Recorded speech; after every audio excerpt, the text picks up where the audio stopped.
Olá pessoal, aqui estou novamente, Alex Queiroz. Nós estamos nesse exato momento no passo 3, para você conhecer um pouquinho mais sobre o nosso projeto de plantação de igreja, para conhecer um pouquinho mais sobre a nossa igreja, o que nós acreditamos.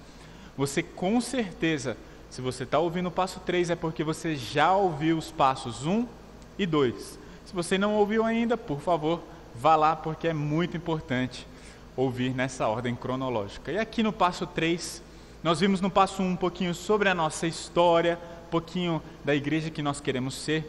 No passo 2 a gente ouviu o que é o Evangelho, quem é Jesus. E aqui no passo 3 a gente vai falar um pouquinho sobre a nossa missão.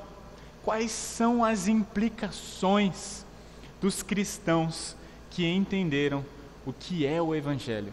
Quais são implicações para nós? Quais são essas implicações? E a primeira coisa que uma pessoa que entendeu o Evangelho, ela faz, ela percebe, ela começa a viver com um novo dono. Isso mesmo, você não é dono do seu nariz, você não é dono da sua vida. Aqui no passo 3 a gente precisa entender isso. Eu queria começar o passo 3 contando uma história. Uma vez, eu estava conversando com uma pessoa sobre a conversão, e eu perguntei para ela, você é convertida? Ela falou sim. E eu fiz uma pergunta, sem intenção nenhuma, com bastante naturalidade. E eu perguntei para ela, e o que mudou na sua vida? Já que você está falando que é convertida, cara, a pessoa deu um tilt. A pessoa parou, travou, gaguejou, pensou, até o momento que ela olhou para mim e falou, não mudou nada. E eu falei para aquela pessoa, olha, não tem como, isso é impossível. É impossível você falar que você teve um encontro com Jesus, que você se converteu a Jesus e não mudou nada na sua vida. Conversão é isso, é esses 180 graus. É você estar indo para o norte, a conversão é você começar a ir para o sul. É você estar indo para leste, agora você começar a ir para oeste. Isso é conversão. Não tem como. E aí, enquanto eu conversava com aquela pessoa, eu acalmei ela e falei, olha, calma. Às vezes a gente ouve testemunhos de conversão de pessoas que falam, não, porque eu era um bandido, porque eu era um mau caráter, não, porque eu era um mulherengo, e aí Jesus entrou na minha vida e agora eu não sou mais bandido. Esses testemunhos são muito legais, graças a Deus por esses testemunhos. Mas, na minha história de conversão mesmo, eu não era um bandido, fazia um monte de coisa errada. Isso não significa que não teve um antes e um depois. Isso não pode significar que nada mudou. Porque na minha vida, na minha experiência de conversão, por exemplo, a minha vida mudou, o propósito da minha vida mudou, eu não vivia mais para mim, a perspectiva do propósito da vida mudou, a perspectiva do que é felicidade mudou. Antes, para mim, felicidade era ter uma família linda, com muitos recursos financeiros, fazer viagens maneiras no final do ano, ter um emprego que me trouxesse bastante dinheiro, que eu fosse bem sucedido, bem reconhecido, bem remunerado. Esse era o meu propósito de vida. Na minha conversão eu entendi, não é mais isso. O meu propósito não é mais esse. Agora eu existo para Ele. Agora a minha vida só faz sentido se for vivida para o meu Salvador. Entende?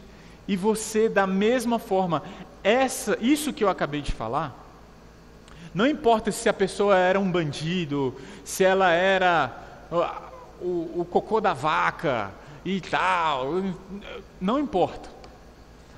Essa pessoa, ela precisa começar a viver para Cristo Jesus. Ela precisa começar a viver para Cristo Jesus. E você também. Se você entende que você é convertido, você entende que você é nova criatura. Você nasceu de novo. Não existe conversão sem novo nascimento. Você entendeu o Evangelho e agora, primeira coisa, você não é mais dono de si. Olha só, 2 Coríntios, capítulo 5, versículos 14 e 15. Eles dizem assim: pois o amor de Cristo nos constrange, porque estamos convencidos de que um morreu por todos, logo todos morreram. E ele morreu por todos, preste atenção, qual o propósito da morte de Jesus? E ele morreu por todos, para que aqueles que vivem, já não vivam mais para si mesmos, mas para aquele que por eles morreu e ressuscitou.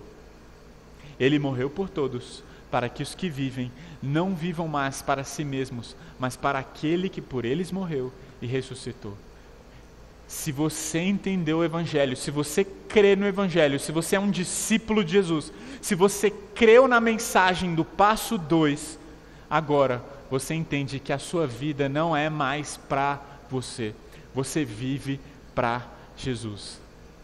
E isso se mistura na prática, porque isso nem sempre é fácil discernir, né? Ai, Alex, mas eu estou no mercado, eu posso comprar uma Coca-Cola, eu posso comprar uns sucrilhos, eu posso comprar alguma coisa, e agora eu vivo para Deus, eu tenho que perguntar para Deus se eu posso comprar essas coisas, como é que funciona isso? Calma, tudo que você faz agora é para a glória de Deus, e tudo que você faz é com a intenção de agradar a Deus. Você então, qual é a implicação, qual é a sua missão? Você entende, você não é mais dono de si. Versículo 9 de 2 Coríntios 5 diz: por isso temos o propósito de lhe agradar, quer estejamos no corpo, quer o deixemos. Nós vivemos agora para agradar aquele que nos amou e nos salvou. A nossa vida agora é para isso, é para Ele. Você não é mais seu dono. Por isso nós estamos vivendo a restauração. Criação, queda, redenção, restauração. Deus nos criou para nós pensarmos a partir dEle, sentirmos a partir dEle e agirmos a partir e para Ele. Veio o pecado manchou a imagem de Deus em nós, nossa natureza foi corrompida e a partir de então a gente começou a pensar, sentir e agir por conta da nossa natureza pecaminosa. Veio Jesus, e o que Jesus fez? Nos redimiu na cruz, e agora Ele está em uma obra de restauração, para que a gente volte, retorne ao propósito inicial, para que a gente pense, para que a gente sinta e para que a gente haja de acordo com os propósitos e os desígnios de Deus. Por isso, de maneira prática, quando você vai tomar uma decisão, o que norteia essa decisão? Entende? Não é mais o seu prazer. Eu vou escolher uma faculdade. Você não escolhe uma faculdade com a finalidade de te trazer prazer pessoal. Não é mais isso. Quando você vai escolher um trabalho, quando você vai ter que tomar uma decisão séria, você não escolhe mais pensando se está te agradando ou não. Agora você pensa: Senhor, isso vai te agradar? Senhor, isso tem a ver com a missão que o Senhor deixou para mim? Por isso, entenda, nós vivemos em um mundo caído, onde as pessoas possuem a natureza pecaminosa. Isso significa, sabe o quê? Isso significa que nós naturalmente fazemos todas as coisas visando a nossa própria felicidade. Nós vivemos na geração e na cultura pão de açúcar. O que você faz para ser feliz? Só que agora, depois que a gente entende o passo 2, o Evangelho, quem é Jesus, a gente agora quer viver para Ele. Senhor, o que eu faço para te fazer feliz? Por isso, entenda, eu vou contar para você sobre um filme chamado Conde de Monte Cristo. E o Zatara, que é o personagem principal, em um determinado momento, ele se envolve em uma briga com Jacob, depois de sair de um barco. Só que não é uma briga comum. Era uma briga que determinaria quem ficaria vivo e quem estaria morto. Era tudo ou nada. Naquela briga, só um iria sobreviver. E o Zatara, ele então consegue ser mais forte que o Jacob. E quando ele pega um instrumento para matar o Jacob, ele tem misericórdia da vida dele, larga o instrumento no chão e deixa aquele homem viver. Naquele exato momento, Jacob se levanta, vai até ele e diz: a partir de agora, eu não vivo mais para mim, eu vivo para você, eu vou ser o seu servo. Tudo que você quiser, tudo que você mandar, eu vou te obedecer. Você poupou a minha vida e agora a minha vida é tua. Da mesma forma, eu e você fomos poupados da condenação eterna. Da mesma forma, um dia, eu e você, nós recebemos um substituto perfeito na cruz. E agora, nós vivemos para Deus, nós somos servos de Deus, não por obrigação, mas por amor. E gente, Deus tem uma missão no mundo. Deus está em missão. E agora, nós queremos obedecê-lo. Nós queremos nos juntar a essa missão. Por quê? Porque Ele nos amou demais. A palavra de Deus diz lá em 1 João capítulo 4, versículo 19, nós amamos a Deus porque Ele nos amou primeiro. Você quer ver só? A gente falou creia em Jesus.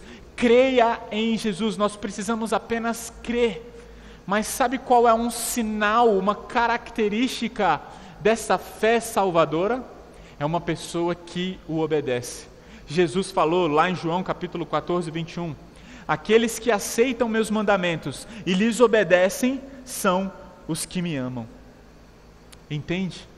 Então, talvez você diga, eu amo a Jesus, eu acredito na mensagem do Evangelho. Ok, se você ama Jesus, você vai obedecê-lo. A obediência é fruto de uma salvação verdadeira. E é por isso que nós podemos dizer que nós éramos escravos do pecado, mas agora fomos libertos para sermos escravos de Jesus. Romanos capítulo 6, versículos 17 e 22 dizem assim: mas graças a Deus, porque embora vocês tenham sido escravos do pecado, passaram a obedecer de coração a forma de ensino que lhes foi transmitida. Mas agora que vocês foram libertos do pecado e se tornaram escravos de Deus, o fruto que colhem leva à santidade e o seu fim é a vida eterna. Existem dois grupos que entendem equivocadamente salvação. Existe o grupo daquele que prega a salvação pela graça. Então, é comum nós entrarmos em igrejas que falam, olha, a salvação é pela fé, a salvação é por causa da graça. Então, já que a salvação é pela graça, venha do jeito que você está e faça o que você quiser com a sua vida. A única coisa que você precisa é crer em Jesus. Ah, mas eu não preciso mudar? Não, você não precisa mudar. Ah, mas eu sou viciado em vários pecados, tem várias coisas que eu faço que são erradas. Não tem problema, o que importa é que você crê em Jesus. Isso é uma mensagem equivocada sobre a graça. Não é isso que Jesus quer. Esses são os libertinos. Essa é a famosa graça barata que Bonhoeffer falou em seu livro sobre discipulado. São aquelas pessoas que falam, venham para Jesus, creem em Jesus e pronto, você não precisa de mais nada, você fez uma oração, tá ok. Mas existe um outro grupo, o grupo dos legalistas. São aquelas pessoas que vivem culpadas diante de Deus ou se sentem superiores aos outros. Esses legalistas, eles falam, olha, sem santidade você não vai agradar a Deus. Então a salvação é pela graça, mas se você não obedecê-lo, você irá para o inferno. Essas pessoas, esses legalistas, eles falam, olha, você precisa mudar, porque se você não mudar, você está condenado. Peraí, não. A salvação é pela graça, e somente pela graça. Agora, Alex, então como que a gente concilia as duas coisas? É simples. Nós conciliamos as duas coisas quando nós somos tomados pela graça. A gente entende que não existe mérito para sermos salvos. Quem conquistou a salvação foi quem? Cristo Jesus. Tem alguma coisa que eu possa fazer para ser salvo? Não, absolutamente nada. Porque Deus me ama por causa de Cristo Jesus. Mas eu preciso obedecer para Deus me amar? Não. Deus te ama por causa de Cristo. Quando Ele olha para você, Ele olha para Cristo. Ah, Alex, então eu posso viver a minha vida como eu quiser? Não, você não pode viver como você quiser. Porque você que foi comprado por alto preço, como pode viver na prática do pecado? Foi o que Paulo falou lá em Romanos capítulo 6. Eu vou pecar para que a graça de Deus aumente? De maneira nenhuma. De maneira nenhuma. Ou seja, nós obedecemos a Deus como uma evidência da verdadeira salvação. A nossa obediência, a nossa santificação é uma evidência da verdadeira salvação. Definitivamente, para você fazer parte de uma igreja, você não tem que ser perfeito. Na verdade, se você acha que você é perfeito, você não pode fazer parte de uma igreja. Porque a igreja é a comunidade de pecadores que creem em Jesus e que acreditam que precisam de Jesus. Para quê? Para serem salvos e para serem santificados. Nós, a igreja, nós então entendemos que nós queremos viver para fazer a vontade de Deus. Foi o que Jesus falou lá antes de ir para a cruz, lá no Getsemane, no Monte Getsemane. Ele orou e falou: Deus, se possível afasta de mim esse cálice, mas que não seja feita a minha vontade, mas sim a sua. A vontade dele vem antes da sua. Foi isso que Jesus nos ensinou. Nós vivíamos para as nossas vontades, é isso que Efésios diz lá no capítulo 2, mas agora vivemos para agradar a Deus, não para sermos salvos, mas porque fomos salvos.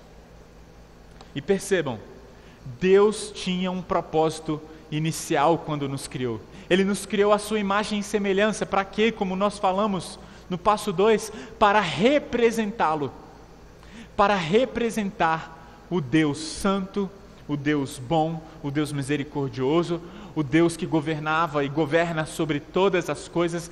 Deus criou o ser humano com esse propósito, para representar e para multiplicar, para se espalhar por a sua glória, a sua imagem por sobre a terra. Veio o pecado e deturpou tudo.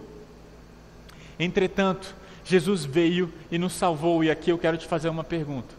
Por que depois de Deus nos salvar, por que depois da salvação em Cristo Jesus, Ele não nos manda direto para o céu? E a resposta é muito simples. Deus, depois de você crer nele, depois de crer em Jesus, não te pegou e te mandou para o céu, sabe por quê? Porque Ele tem uma missão aqui na terra e Ele quer te usar. É por causa disso que você não foi arrebatado. E eu queria te mostrar que nós temos a mensagem de salvação. As pessoas estão morrendo sem Jesus e nós precisamos mostrar que elas estão condenadas em seus delitos e pecados e que só existe salvação para aqueles que creem em Jesus. A missão de Deus foi salvar a humanidade. E qual é a nossa missão? Salvar as pessoas através da pregação da mensagem do Evangelho. Olha só o que 2 Coríntios 5, 17 a 20 diz. Logo, todo aquele que está em Cristo se torna nova criação. A velha vida acabou e uma nova vida teve início. E tudo isso vem de Deus, aquele que nos trouxe de volta para si por meio de Cristo e nos encarregou o quê? Nos encarregou de reconciliar outros com Ele. Reconciliar outros com Ele, pois em Cristo, Deus estava reconciliando consigo o mundo, não levando mais em conta os pecados das pessoas, e Ele nos deu esta mensagem maravilhosa de reconciliação. Agora, portanto, somos embaixadores de Cristo. Deus faz seu apelo por nosso intermédio. Falamos em nome de Cristo quando dizemos: reconciliem-se com Deus. Que texto claro sobre a missão de Deus. Ele nos deu uma tarefa. Qual é a tarefa? Reconciliar as pessoas com Deus. Por que reconciliar? Porque quando as pessoas pecam, elas se afastam de Deus, como nós vimos. O pecado afastou as pessoas de Deus. Presta atenção, nem todas as pessoas são filhos de Deus. Isso mesmo. A gente viu o versículo João, capítulo 1, versículo 12, porque todos quanto o receberam, todos os que creram em seu nome, deu-lhes o direito de se tornarem filhos de Deus. Sabe o que isso significa? Que só é filho de Deus quem crê em Jesus. Deus tem uma missão, Deus quer reconciliar as pessoas com Ele. E para quem Deus deu essa missão agora? Está nas nossas mãos. Entenda, Ele está resgatando o propósito inicial da criação. Nós fomos criados para representar a Deus. Agora, nós somos embaixadores. O que um embaixador faz? Ele representa a autoridade do seu país. Nós somos de outro reino. Nós somos de outra pátria. Certo? O que nós somos aqui na terra, nós somos embaixadores, representantes de Deus, e nós temos uma mensagem dada por Deus. Deus faz apelo por nosso intermédio. Presta atenção. Deus vai salvar e quer salvar o mundo. Como? Através da igreja, através da nossa pregação. Qual é a nossa mensagem? Reconciliem-se com Deus, porque o pecado afastou vocês de Deus, e agora só existe uma maneira de vocês voltarem para Deus, através da graça, através da fé em Cristo Jesus. Não é demais? Jesus, a última coisa que Ele fez foi subir aos céus.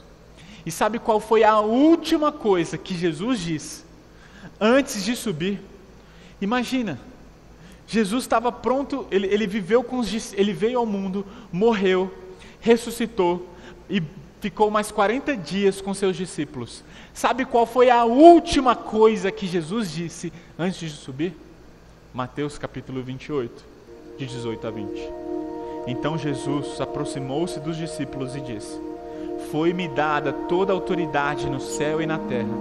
Portanto, vão e façam discípulos de todas as nações, batizando-os em nome do Pai, do Filho e do Espírito Santo, ensinando-os a obedecer a tudo o que eu lhes ordenei, e eu estarei sempre com vocês até o fim dos tempos. Gente, nós temos uma missão, e a missão é clara. A missão é clara. Sabe qual é a nossa missão? A gente quer alcançar as pessoas que não estão sendo alcançadas nessa cidade. A gente quer formar discípulos maduros de Jesus. Por que maduros? Porque Jesus falou: ensine-os a obedecer todas as coisas que eu lhes ordenei. Nós precisamos fazer discípulos maduros. É por isso que a igreja existe, para alcançar as pessoas, para ser capacitado para o cumprimento da missão. A igreja existe para te capacitar ao cumprimento dessa missão dada por Jesus. Você crê em Jesus, você crê na salvação, isso é um privilégio, porque isso te torna filho de Deus. Mas junto com a salvação existem grandes responsabilidades. E sabe qual é a sua responsabilidade agora? Reconciliar o mundo com Deus através da proclamação da mensagem do Evangelho. E agora a gente vai batizar pessoas para que elas nasçam de novo, para que elas se reconciliem com Deus. E agora a gente vai andar com elas, formar discípulos, ensinar essas pessoas a obedecer o que Deus mandou. Essa é a nossa missão: alcançar pessoas que não estão sendo alcançadas e formar discípulos maduros de Jesus. E eu queria encerrar esse passo contando uma história. Imagine um professor que passou um trabalho para os seus alunos na faculdade. Imagine um professor que falou: olha, vocês vão fazer 2 provas, mas o trabalho final vai ter a maior nota, 70% da nota dessa matéria depende do trabalho final. Imagine que ele fale isso na primeira aula do semestre. Então todos os alunos ficam atentos e falam: poxa, a gente vai ter que estudar para as provas, mas esse trabalho, ele é decisivo, né? Imagine, 70% da nota. Então o professor falou: vocês vão ter que fazer, é simples o trabalho, vocês durante o semestre vão ter que ler esse livro. Colocou no quadro o nome do livro e falou: vocês vão ter que me entregar um resumo deste livro. E assim vocês vão, dessa forma, vocês vão alcançar a nota de vocês. Então um dos alunos extremamente dedicado, ele comprou todos os livros da matéria, estudou para as provas e leu o livro com bastante antecedência. E ele fez um resumo maravilhoso do livro. E no final do semestre ele entregou o resumo para o professor. Mas para sua surpresa, quando o professor devolveu a avaliação do resumo para aquele aluno, estava escrito assim: você fez um excelente resumo, mas sua nota é 0. Aquele aluno, impressionado com a nota que recebeu e com o que o professor escreveu na sua avaliação, correu para a faculdade para falar com o professor. Falou: professor, não entendi nada, o senhor falou que eu fiz um excelente resumo, me deu 0. O professor falou: olha, o seu resumo está muito bom, infelizmente você fez o resumo do livro errado. Uau! Gente, eu acredito que muitos de nós um dia vamos estar diante de Deus. E a gente vai falar: olha Deus, tudo que eu fiz. Olha Deus, o que eu estava fazendo? Eu estava trabalhando muito. Olha Deus, tanta quantidade de coisa que eu fiz. Olha a casa que eu construí. Olha o emprego que eu tive. Olha como eu fui um excelente trabalhador lá no meu trabalho. Olha Deus, quantas coisas maravilhosas eu fiz, Deus. E Deus vai falar: parabéns, você fez um trabalho maravilhoso, mas você fez o trabalho errado. Deus falou para a gente fazer uma coisa. Ele falou para nós fazermos discípulos. E aqui eu quero te fazer uma pergunta: você está fazendo discípulos? Você está fazendo discípulos? Por isso eu queria te convidar a concluir esse passo 3 com essa reflexão e te preparar para o passo 4 e passo 5, que a gente vai falar para você a maneira perfeita na nossa concepção de fazer discípulos para Jesus e cumprirmos a missão que Ele deixou para nós. Até o passo 4.